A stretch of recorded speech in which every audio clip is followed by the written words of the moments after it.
Bismillahirrahmanirrahim. Assalamu alaikum viewers. Welcome to our YouTube channel Desert Rose Psychics.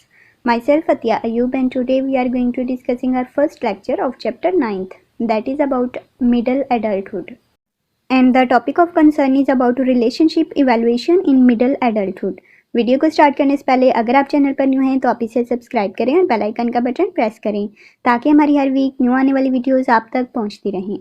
Without wasting any further time, let's discuss this informative topic. Students, अंदाज़े बयां रंग बदल देता है वरना दुनिया में कोई नई बात नहीं है। आज के टॉपिक में हम सीखेंगे कि मिडल एडल्टहुड एज में एक पर्सन के अच्छे, खुशगवार और मिस्बत ताल्लुकात की अहमियत क्या है।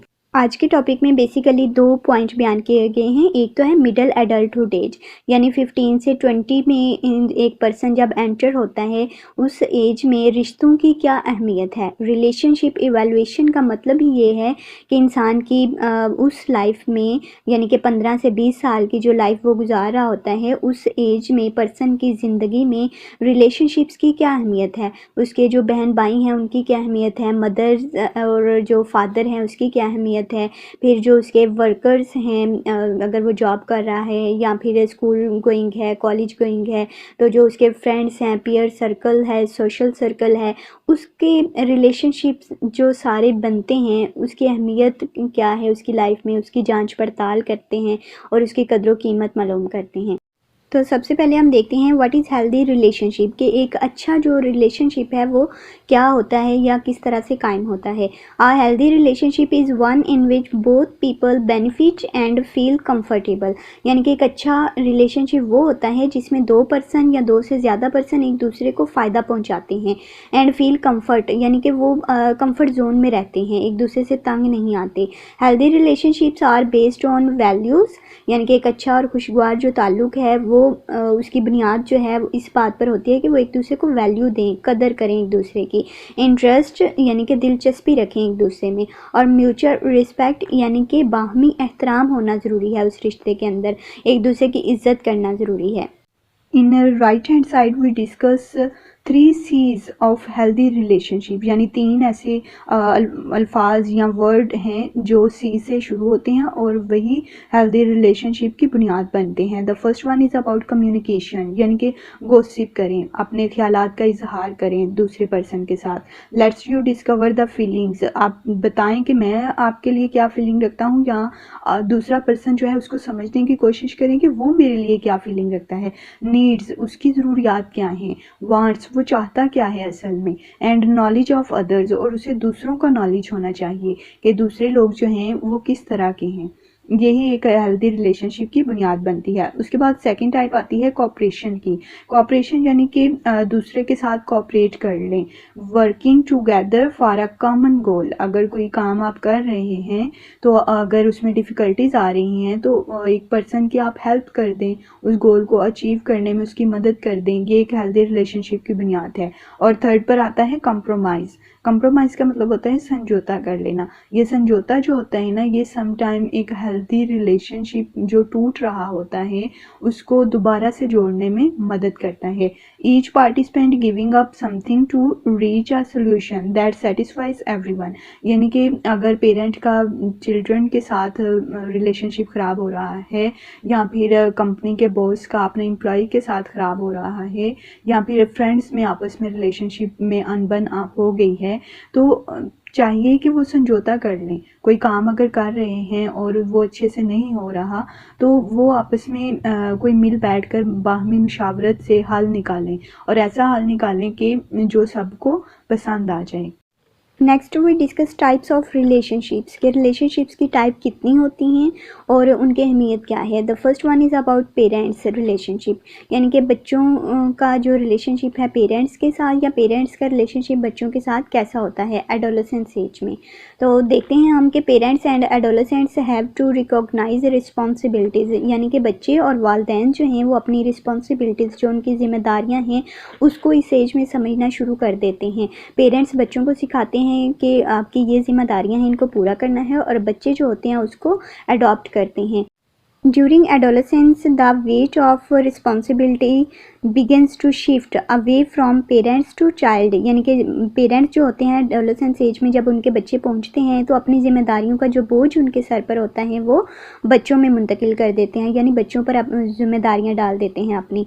Families who build positive relationships tend to produce future families who also build positive relationship. यानी कि जो फैमिलीज़ पॉजिटिव रिलेशनशिप बच्चों को सिखाते हैं वही बच्चे आगे जब उनकी जनरेशन होती है तो वो नेक्स्ट जनरेशन को भी पॉजिटिविटी जो है वो लेकर आते हैं उनमें, और उनकी जो अपनी पॉजिटिविटी होती है वो बच्चों में कन्वर्ट हो जाती है. The second type is about siblings relationship. Siblings are brothers and sisters. यानी कि जो बहन और भाई होते हैं उनको siblings कहा जाता है. Teen becomes closer to their older and younger siblings who are nearest to their own age. यानी कि टीनेज में जब इंसान पहुंचता है तो वो अपने बहन भाइयों के ज़्यादा करीब हो जाता है, तो वो उनको अंडरस्टैंड करता है क्योंकि वो उसके एज फेलो होते हैं. Sometimes jealousies emerge as siblings compete with one and other, लेकिन हर दफ़ा ऐसा नहीं होता या हर एक के साथ ऐसा नहीं होता. बाज़ दफ़ा जब बच्चे मिडिल एज में पहुंचते हैं तो वो रिस्पॉन्सिबल हो जाते हैं, वो जिम्मेदारियों को समझते हैं, लेकिन सम टाइम वो जेलसी फील करते हैं अपने बहन भाइयों से क्योंकि कोई ज़हीन हो जाता है और कोई नालायक होता है, कोई बहुत ज़्यादा गोल कोई अचीव लाइफ का कर लेता है और कोई नहीं करता, कोई जिम्मेदारियों को समझ लेता है कोई नहीं समझता, तो वो फिर जेलसी फील करते हैं क्योंकि एक पर्सन को डांट पड़ रही होती है और दूसरे की तारीफ़ हो रही होती है, तो वो फिर मुकाबलाबाजी का जो इवेंट है ना वो आ जाता है इसमें. Third type is about peers relationship. Peers relationship में आते हैं उसके साथी, यानी कि हम उम्र जो या हम जोली जो होते हैं जिसके साथ वो खेलता है वो आ जाते हैं. तो एडोलेसेंस एज में पर्सन उनसे क्या सीखता है, कौन सी आदत सीखता है, किस तरह के रवैये सीखता है, हम देखते हैं. Peer relationships provide unique context in which children learn a range of critical social emotional skills such as empathy, cooperation and problem solving strategies. Peer relationship में जो होता है पर्सन वो स्किल्स सीखता है, यानी कि महारतें सीखता है अपने साथियों से, जिसमें पॉजिटिव भी आ सकती हैं और नेगेटिव भी आ सकती हैं, जैसे कि एम्पैथी रहम दिली सीखता है, कॉपरेशन वो ताउन करना या हमदर्द बनना सीखता है, और मसाइल का हल कैसे तलाश करते हैं उन तकनीक्स को सीखता है. Peer relationships can also serve both positive and negative functions during adolescence. Adolescence age जो होती है वो बच्चे के बिगड़ने की और संवरने की भी होती है, और इस एज में पर्सन पर डिपेंड करता है कि वो कौन से अपने साथी बनाता है, उसकी सोहबत जो है वो किस तरह की है लोगों के साथ. वो अच्छे दोस्तों में बैठेगा तो अच्छी आदत सीखेगा, और अगर बुरे दोस्तों में बैठेगा तो जो नेगेटिविटी है उसके अंदर आएगी, वो बुरी आदत जो है उनको अडॉप्ट करेगा और एक बुरा पर्सन जो है वो बन जाएगा. Fourth is about romantic relationship in middle adolescence. यानी कि मिडल एडोलेसेंस एज जो 15 से 20 की होती है उसको एज ऑफ रोमांस कहा जाता है. हैविंग अ गर्लफ्रेंड और boyfriend can boost one's confidence. यानी कि अगर किसी पर्सन का गर्लफ्रेंड या बॉयफ्रेंड है तो वो उसके कॉन्फिडेंस को बिल्ड करती है ये चीज़. When relationships are characterized by intimacy, और जब रिलेशनशिप बनते हैं कुर्बत के, गुड कम्युनिकेशन होती है उनकी आपस में, youth are happier with themselves. तो वो दिली सुकून और दिली खुशी और राहत महसूस करते हैं एक अच्छी कम्युनिकेशन करके या एक अच्छी कुर्बत हासिल करके अपने फ्रेंड की. और इसके बाद हम देखते हैं young people value the support. यानी कि जब यंग एडल्टहुड एज में वो पहुंचते हैं तो वो एक दूसरे को सपोर्ट करने को अहमियत देते हैं, ट्रस्ट एक दूसरे पर एतबार करते हैं, एंड क्लोजनेस और कुर्बत उनकी आपस में बढ़ जाती है. दे एक्सपीरियंस इन रोमांटिक रिलेशनशिप. और ये सारी चीज़ें जो हैं वो रोमांटिक रिलेशनशिप में एक्सपीरियंस करते हैं. The fifth type of relationship is about work relationship. यानी कि पर्सन जहाँ ऑफिस में काम कर रहा है तो उसका उसके साथ ऑफिस में एम्प्लॉय के साथ या एम्प्लॉय का अपने बॉस के साथ कैसा रिलेशनशिप है, क्योंकि एडोलेसेंस एज में पर्सन जो है वो अपने नाम और अपने काम से पहचाना जाता है. According to Erik Erikson's work in the early 1960s. यानी 1960s के शुरू में एरिक एरिक्सन ने जो काम किए उसके मुताबिक the primary development task of adolescence is to achieve a sense of identity. यानी कि पर्सन का जो बुनियादी काम है वो एडोलेसेंस एज में अपनी शनाख्त कायम करना है, कि यानी कोई ऐसा काम करे कि उसकी शनाख्त जो है वो कायम हो जाए सोसाइटी में। To determine who one is and what one's place in society will be, ताकि लोगों को पता चल सके कि वो पर्सन कौन है और मुआशरे में उसका क्या मुकाम है। Always accept your fair share of the responsibilities, यानी कि पर्सन जो है वो हमेशा अपनी जिम्मेदारियों से आगाह हो और उनको पूरा करे। It is a team effort because you can not do without your coworkers, person जो है वो अकेला कुछ नहीं कर सकता, उसे आगे बढ़ने के लिए, तरक्की हासिल करने के लिए हमेशा से अपने साथियों की, अपने कोवर्कर्स की ज़रूरत होती है। Cooperation is the key of success, यानी कि कामयाबी हासिल करने के लिए या कामयाबी से हमकिनार होने के लिए ज़रूरी है कि वो एक दूसरे का ताउन करें, मदद करें, हेल्प करें एक दूसरे की, और एज अ फैमिली काम करें। The next heading is about qualities of good relationship, जिसमें हम देखेंगे कि healthy relationships are ones where adolescents can safely feel and express respect for themselves and others, यानी कि सेहतमंद या फिर अच्छे और खुशगवार ताल्लुकात वो होते हैं जहाँ नौजवान यानी कि एडोलेसेंट्स जो है वो अच्छे तरीके से अपने और दूसरों के लिए एहतराम महसूस करते हैं दिल में। और ये एतमाद और जो ट्रस्ट है या फिर खुशगवार ताल्लुक़ है वो किस तरह कायम होता है ये देखते हैं हम। This often comes from mutual respect, यानी जब बाहमी एतमाद होगा एक दूसरे के ऊपर तो फिर अच्छे ताल्लुकात कायम होते हैं। ऑनेस्टी, जब ईमानदारी होगी। गुड कम्युनिकेशन, अच्छी गुफ्तगू होगी जब।